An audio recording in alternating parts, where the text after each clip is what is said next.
Welcome to another Down the Rabbit Hole video. We're doing another Star Frontiers video, and this time we're talking about Zebulon's Guide to Frontier Space. This was a rule expansion that came out in 1985, and in this one book of less than 100 pages, they vastly improved Star Frontiers. Up to this point, the Alpha Dawn original rules for Star Frontiers were at best kind of like the early basic version of Dungeons and Dragons, I would say. But by 85, Advanced Dungeons and Dragons had really advanced quite a lot, and you had a lot of kind of granular level of rules and things that you could do with your character, and the flow of combat was very, very good. Star Frontiers was still a bit clunky up to that point. It moved more like little tiles on a board, which I have actually shown. I did a not great version of how you could do a combat scenario in Star Frontiers. And the rule set originally was okay for that, but I think by the mid-80s, role-playing, paper and pen role-playing games were really taking off. You had Traveler, you had GURPS, you had a whole bunch of other sort of titles in the pen and paper role-playing world that were really taking off.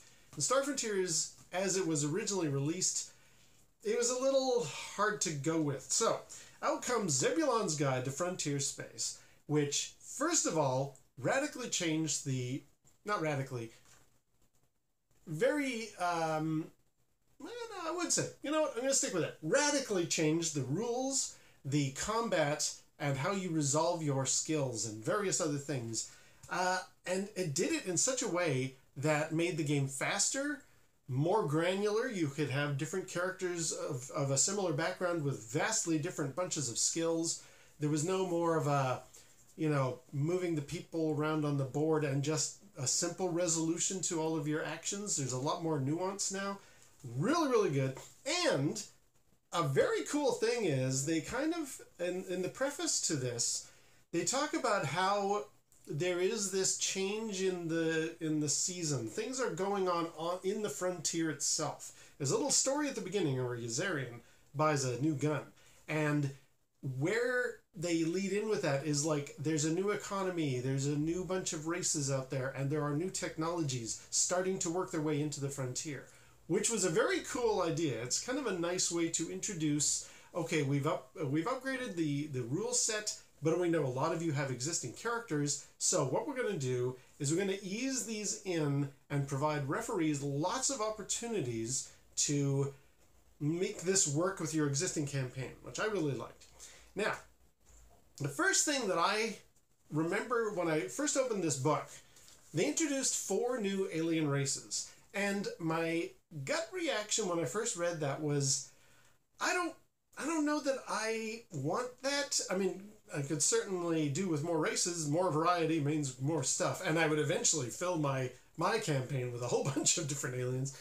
But I remember thinking, and I didn't quite have a good way to define it at the time, the Vulturnus adventure ends with the possibility that a lot of the creatures that are encountered on Vulturnus might then go out into the frontier. Maybe players can roll up characters that are these other alien races.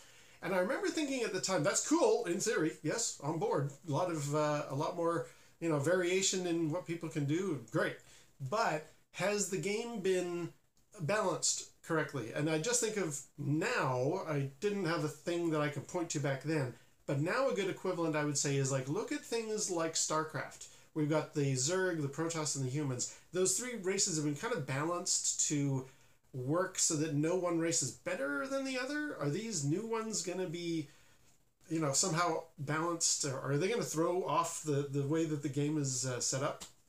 I will say, the new races that they came up with this are pretty good. Now, I only ended up using 2.5 of the 4 that came in, and I'll talk about why. But first, we have the Humma, which are this kind of a dog, kind of a kangaroo alien race. What I like about them, they were not like men in suits. I had a real problem with any movie, sci-fi show that was just putting human players there with, or human actors there with something on their face, and yeah, it's an alien creature. No, the Humma were like, okay, this is something that looks different. It's not just a guy in a costume. This looks like something that could be its own creature. The personality written up for them was sort of this dog warrior race, kind of ironically the thing, especially in rereading their write-up now, the Humma, I would basically pin as being the Klingons from Star Trek The Next Generation. Before Star Trek The Next Generation, both in the movies and in the original series, they were this nebulous warrior race. Sometimes they were, you know, nasty bad guys and not much else. But by the time Star Trek The Next Generation came out and Commander Worf was sort of the main character, or the main representation of the Klingons now, we did a lot of investigation into his culture and what the warrior means to, and, you know, making sure they have lots of honor. That was a bit like what the Humma were in Star Frontiers. I would pin them as like the Klingons from Star Trek The Next Generation before Star Trek The Next Generation came out, which was like 2 years later. So that's the Humma. Then you have one that I was not thrilled with. You have the Ifschnitz, which is a very silly sounding race. And I'm not wild about the Ifschnitz as depicted in this book. They're basically humans with braided hair, and they're vertically challenged. They're, you know, sort of smaller people, but basically they're like us. They're dwarves in a sense. Their personality is, you know, they're these trader types, and they can't pass up a good deal. A bit like the Ferengi before Next Gen and Deep Space Nine came out. But I took one look at this picture and I was like, no, I don't want that. I actually made my own version of the Ifschnitz, and I made them not very common. They were, in the book, they are a player race. You could be one and run around and do adventures with other characters. I thought to myself, no, I'm gonna leave the Ifschnitz as like this carrying or traveling caravan merchant sort of race that you might run into and have an adventure on behalf of or whatever, but they're not very common. So, but that was the Ifschnitz as presented in the book. The next one, now I had a problem here. The next one was the Mechanons. And for me personally, the problem was I had already done the Volturnus adventure, and in my storyline, the Mechanons had been wiped out. So I couldn't have the Mechanons in my game, and I didn't... First of all, the design... The art in Zebulon's Guide is a bit of a mishmash. I don't like how the alien races were drawn. It's not the highest quality art style. And the Mechanons look a bit silly in this picture, but okay.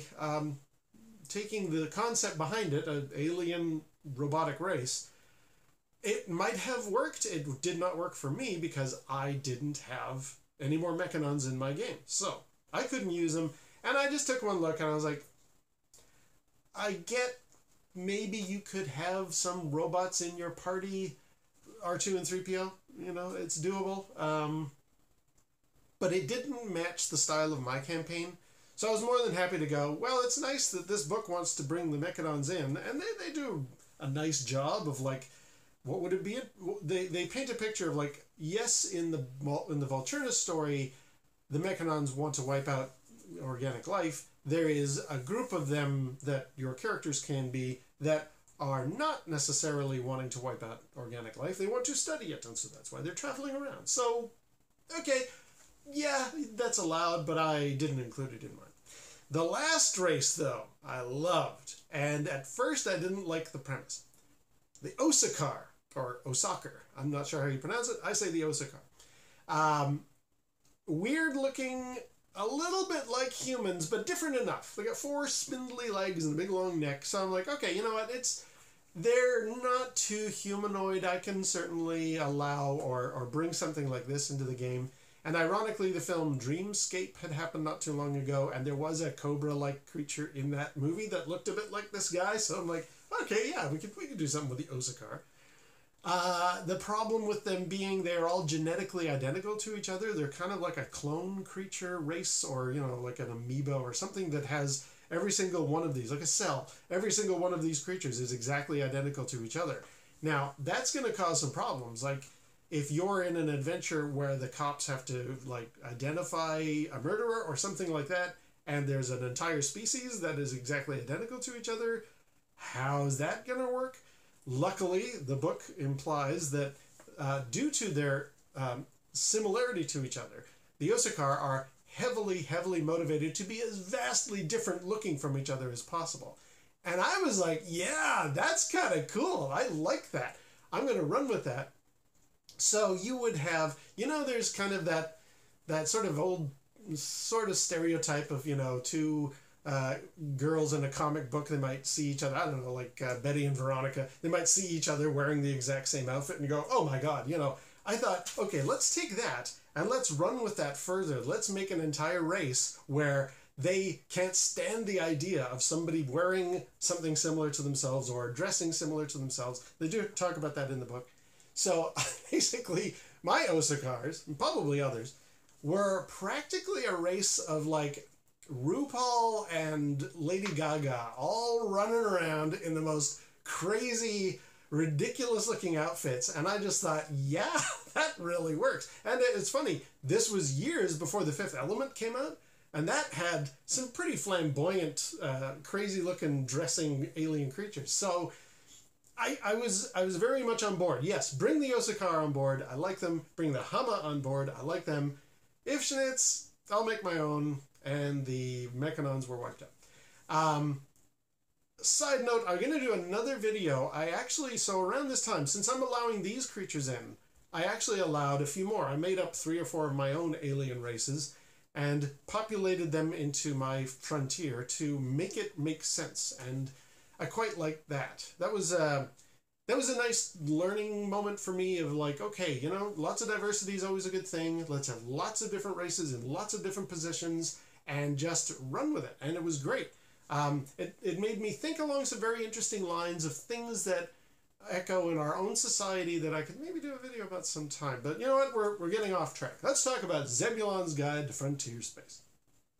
So where exactly do these new alien races come from anyway? Because one thing that was sort of a negative to the original book or the original setting for Star Frontiers, it never said where any of the alien races were from. Like, where do the humans actually come from? Where do the Vrusks actually come from? There's a bunch of planets with their names on them, but it doesn't say which one is their home planet. I randomly selected, you're going to be from there, you're going to be from there. So here's some new races. Where do they come from? Not Volturnus. Let me think. Luckily, the book took care of that. They established the Rim Coalition from the Rim star systems. And basically, with the map, what they did was they zoomed out ever so slightly so that you have this slight border of some new star systems around the edges of the map that weren't on the previous map that came with the first book. And the Rim Coalition is most of the stuff along the top, just past the Zagig dust cloud. And the Zagig dust cloud, which is spelled this way, is ironically the name of the creator of Dungeons and Dragons spelled backwards. So I thought that was kind of cute.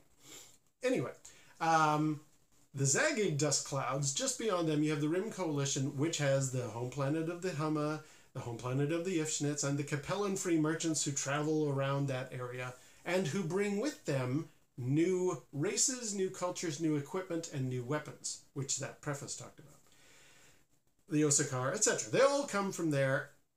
And what's interesting, I don't know that this would fly in today's market with today's sort of sensibilities with multiculturalism, but in the book, they decided that there is, if you want, there is a prejudice against the beings of the Outer Rim. There's actually, in the preface here, they actually refer to them here. Let's see. While legally entitled to all the rights and privileges of UPF members, anti-Rim prejudice is common on worlds that are several jumps away from the Sathar border, which was along the top. Inhabitants of these protected worlds view the Rim as a collection of Znoggy come latelys, a pangalactic term for anyone who arrived after all the rough work is done, supposedly inspired by Captain Znog, whose forgotten warship never fired a shot and was never hit by one. That's interesting that they would present to a DM or referee, you can make prejudice a storyline motivation if you want. And there's other stuff in here that is also really politically incorrect by today's standards. But I see where they were going with this. It's like, you know what? You, as the referee, have lots of options presented to you. Go with whatever here you like the look of. We're not going to stand by. I thought it was an interesting choice. Let's make the fact that you've got these new alien races coming from the Outer Rim, you can use that phrase, the Outer Rim, as some kind of slightly derogatory term if you want, and that was kind of intriguing and unique in my opinion. So let's talk about the actual improvement to the rule set that comes in this game, because it's awesome. On a few pages, they describe, whereas before, and I showed this in my how to do space combat, or how to do combat in Star Frontiers, it used to be you had, say, like a 30% chance to hit with your gun, and then if you're really good at it, you've got a 40% chance to hit with your gun, and they might be behind cover, so now it's down to like a 25% chance. You remember that whole thing? You roll your dice. Did you hit? Yes or no? Yes, I hit. Okay, your weapon does 1 die 10 or 2 die 10 or whatever. Roll the dice. Okay, 6 points of damage. All right, I'll take that off. You remember that whole system? With Star Frontiers, with the Zebulon's Guide, what they did really streamlined that in a way that I liked. They came up with the resolution table, where again, you instead of having like a 30% chance to hit, you've got these columns of decreasing chances and then columns of increasing chances. And if you are particularly good with something, you start off, let's say the equivalent of having a 30% chance to hit was now you were in column 3. Okay, but your person that your target is now behind cover. That moves it down to column 2. But you're really skilled, so you go up 2 columns, so now you're in column 4. That kind of thing. From there, you have the chance of hitting is this sort of graph that increases the higher, the more positive your column, the better. But not only that, and this is a stroke of genius. I don't think I've seen this in any other game. If anybody knows, please tell me, because I thought this was brilliant. You have within your bar, not only, let's say you have a 60% chance to hit, you have different results inside that. You now have a green area, which is you just hit. You have a, no, sorry, other way around. Yellow, which indicates, let me just double check. Yellow, okay. You have a yellow area, that means you just hit. You have a green area, which means you hit decently. You have a blue area, which means you hit pretty good. And then you have a cobalt area, which is like the ultimate, you nailed it, like spot on shot. What does that mean? Well, it means if you didn't even hit, if you're in the white area, you missed. If you just hit with a yellow, what you would have done was only 25% effective, or let's say you only did a quarter damage. Let's say you're shooting a bullet that does all of the weapons got to change. They no longer can do 1 die 10, 2 die 10, whatever. They now have a maximum amount of damage that they can do. And let's say, for example, a bullet has a 12 does a maximum of 12 points of damage. If you rolled a hit and you only get a yellow result, instead of the 12 points of damage, you do a quarter of that. You only do 3 points of damage. If you had a green result, instead of the 12 points, you only do half of it. 6 points of damage. And 9 and 12 if you got the cobalt result, which is pretty good. I like that. That made it so much faster. It meant basically I shoot 3 times. Okay, there's a, oh, you did green. Excellent. Oh, you missed. Okay. Oh, you did cobalt. Fine. Green and cobalt is 18 points of damage. Like, it was so quick. It was a huge speed up. Because when you've got a lot of players around the table, rolling a lot of dice and deciding what am I going to do is, it slows you down. It's not good. So I loved what they did with the resolution. And you could apply that not just to combat. You could apply that to other things, like a chance of, opening a lock on a security door. Oh, you just barely made it. So although the door is unlocked, you did set off the alarm or the trap or whatever. Like, there's a bunch of nuance now with your solution to different situations, which was great. In fact, a little bit of a cheat that a lot of DMs use, and I hope I'm not giving away a big secret here. Sometimes if a player thinks of something out of the box that you weren't prepared for, what if I try this? You'd be like, yeah, okay, roll. Not really having in your mind a rule for this application, but my rule that my DM taught me is like, make them roll, and if it's a really good roll, sure, it totally worked. Or if it's a really bad roll, no, that didn't work at all. Really solves a lot of the thinking outside the box problems. And with this color-graded system, it means no longer is it just roll. Okay, I rolled a 20 out of a possible 100. Again, smallest is the better. 0-1 is the best you can roll. 0-0 is the worst you can roll. 20, hey, that's really good. Okay, so you were hoping to sneak past all 6 people, but one of them might have seen you. So I'm just going to roll to see if he did see you. That kind of thing. Like there's this nice, if you want it, there's a granular level of control with the rule set. Fantastic. I'm so pleased in the change that they made with this color-coded bar system. It made combat a lot faster, and it actually allowed for a lot more interesting things you can do with the rules. Another thing that was really great about this change in the rules is they modified what the careers were, the professions were now introduced. And whereas before they existed, you could be somebody who's good at medical stuff or robots or technical stuff or guns. They actually decided to create 4 professions. And this seems weird. They go into details in the book about, you came from a school and you did all this training and you've got a certificate. I looked at it more as like, okay, in Dungeons & Dragons, you've kind of got 4 main classes. They have changed over the years, but an easy way to explain to a new player is there's 4 types you can be in Dungeons & Dragons. You can be a fighter type, a thief type, a cleric type, or a wizard type. And, there's variations in there. Similarly, with Star Frontiers, you now have 4 professions. You have the Enforcer, somebody who's good with guns. You have the Tech X, somebody who's good with technology, which could be cars, or computers, or robots, or a variety of different things. You've got the Sci Spec, which is a scientist specialist. So you've got medical, you've got chemistry, you've got geology. I mean, where you would use that in a campaign, I'm not sure, but like you now have science as its own kind of field, which is really good.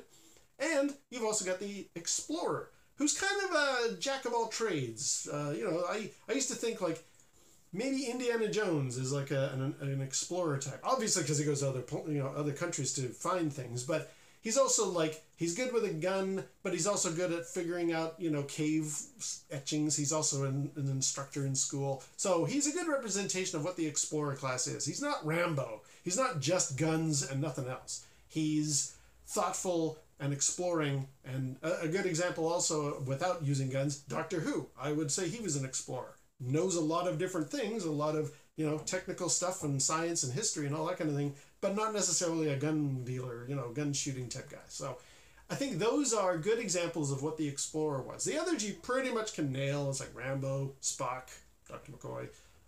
What's the Explorer? Indiana Jones. Okay, got it. Now, what did that mean? It meant that you could now choose any skill you wanted.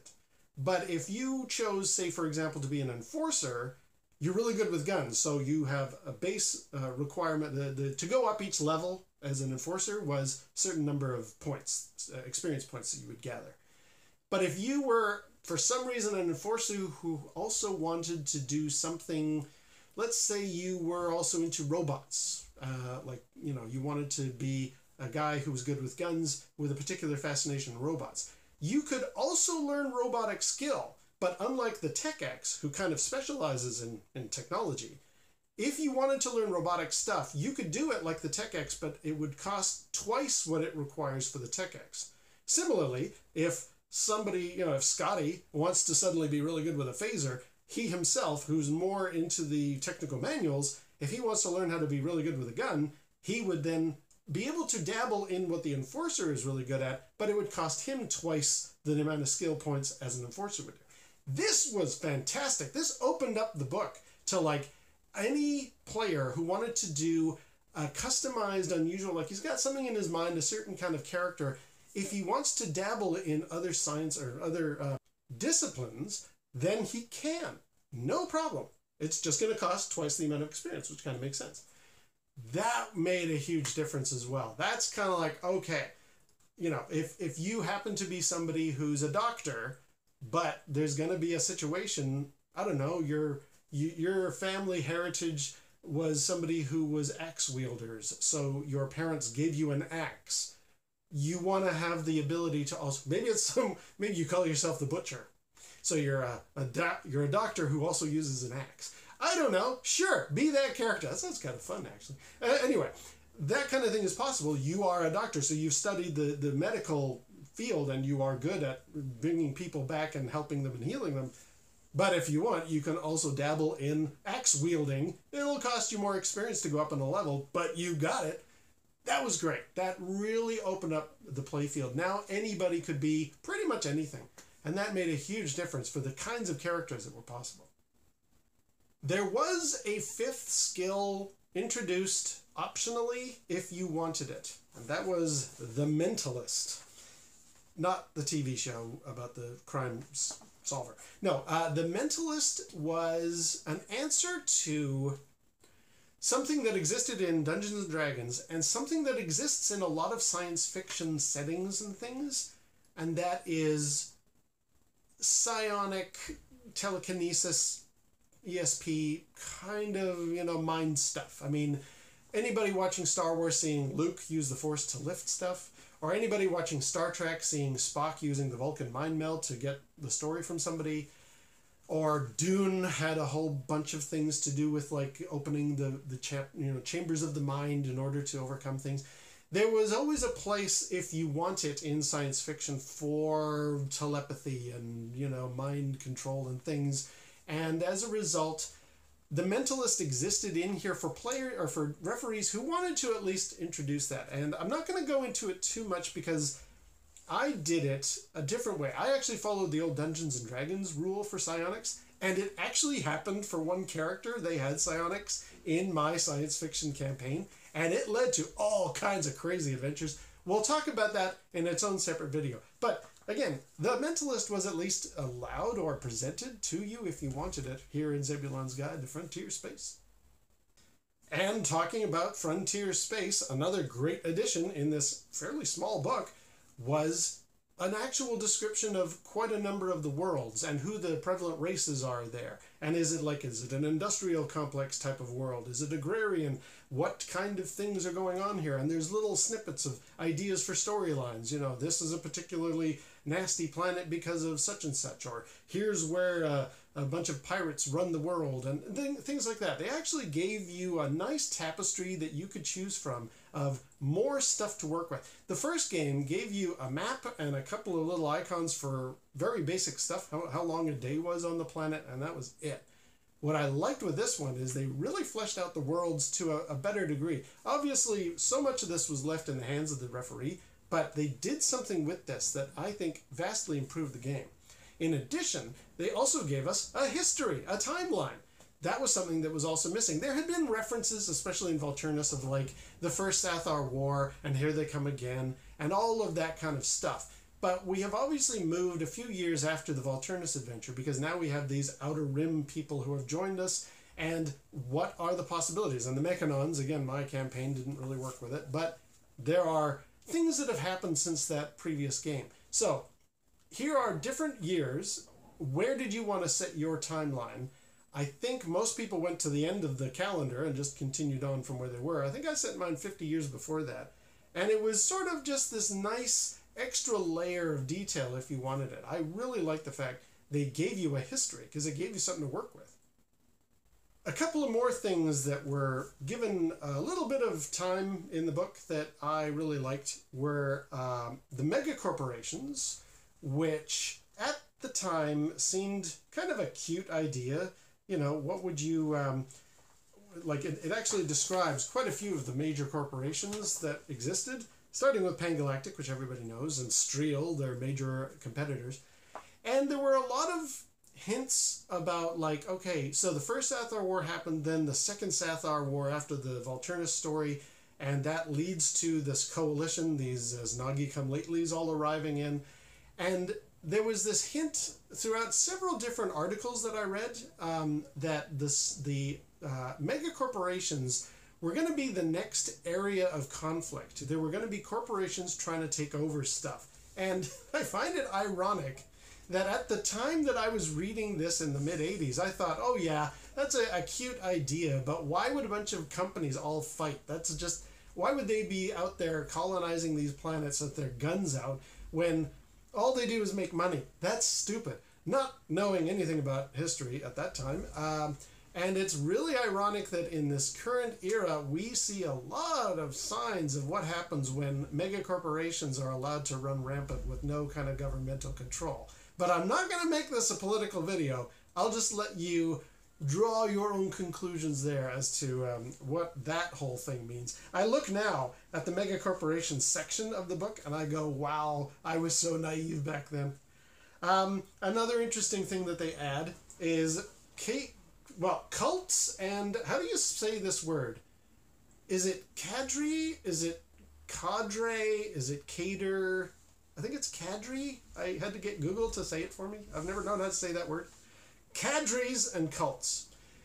This is another one that at the time may have seemed very quaint and cute. You know, imagine a whole bunch of people that feel that the Mechanons are a threat to us and we shouldn't have too much technology in our lives. So there'll be a cult that's anti-technology, or people that are anti the Sathar and all that kind of thing.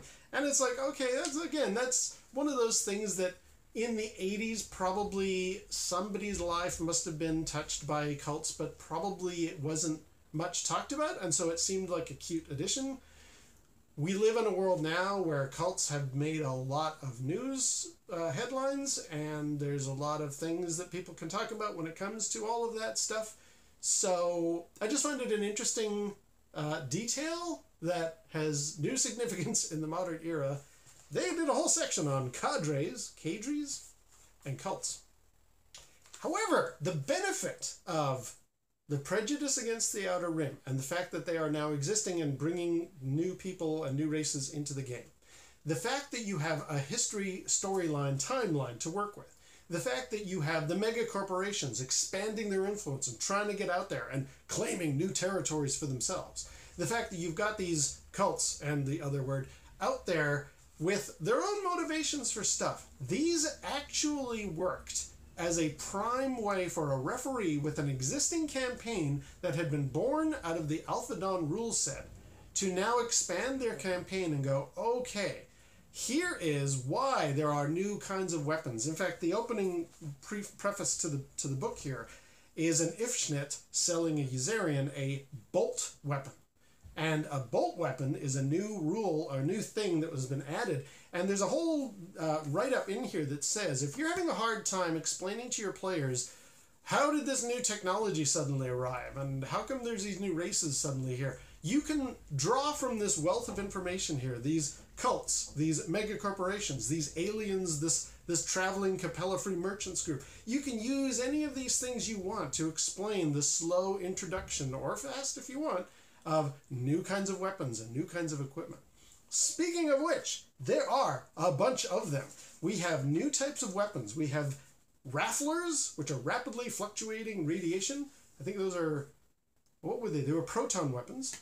You have masers, which are microwave weapons, so you're basically cooking everybody. The bolt weapons I mentioned, there are missiles now, like not things that you mount on the back of a tank, but like portable missiles about the size of a javelin.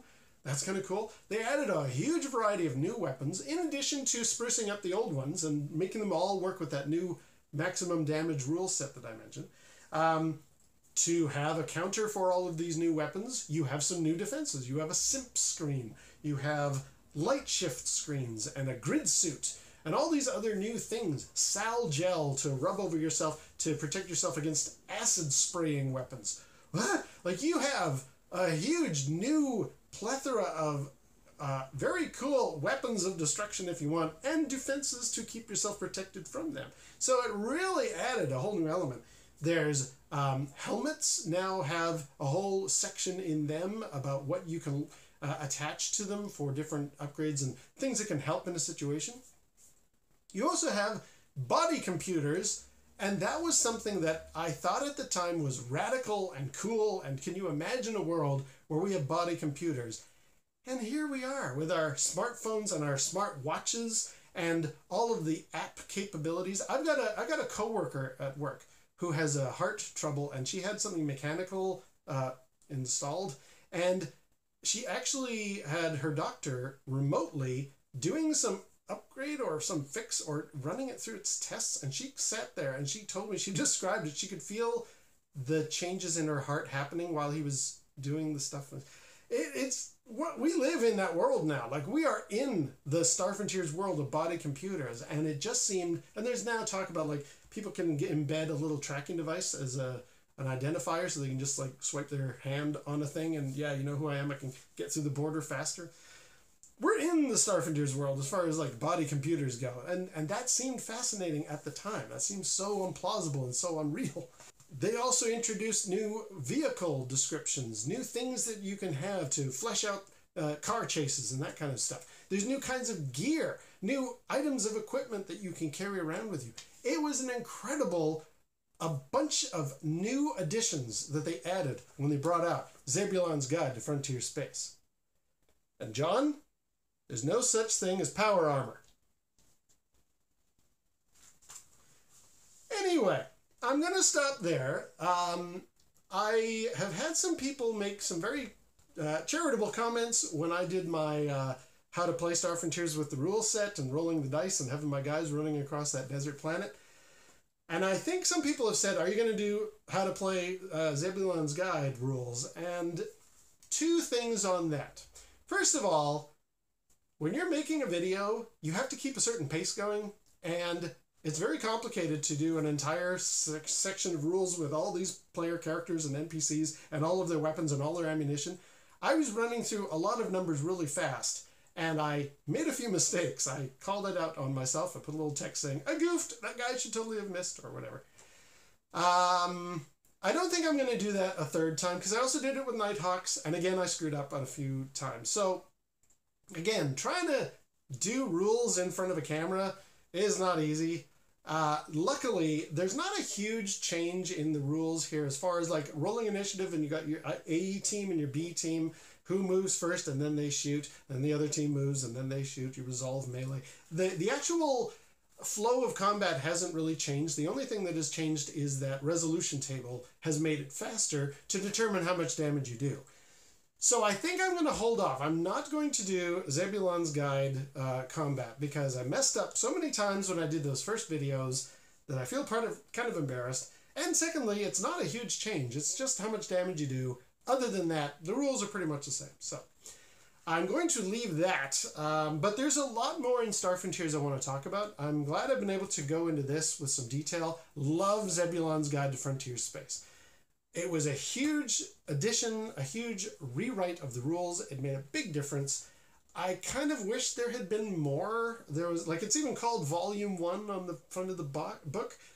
Where did Volume 2 go? What were you going to add? What new things were also following? The TSR never did any more for Star Frontiers after this. And it's too bad because they had so many really great modules. It looked like the promise of new things coming, and it stopped. Which is too bad.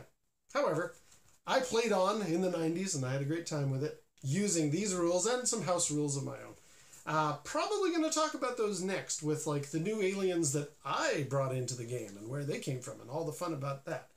But for now, I'm going to leave it there. So that is Zebulon's Guide to Frontier Space for Star Frontiers. And until next time, we'll see you down the rabbit hole.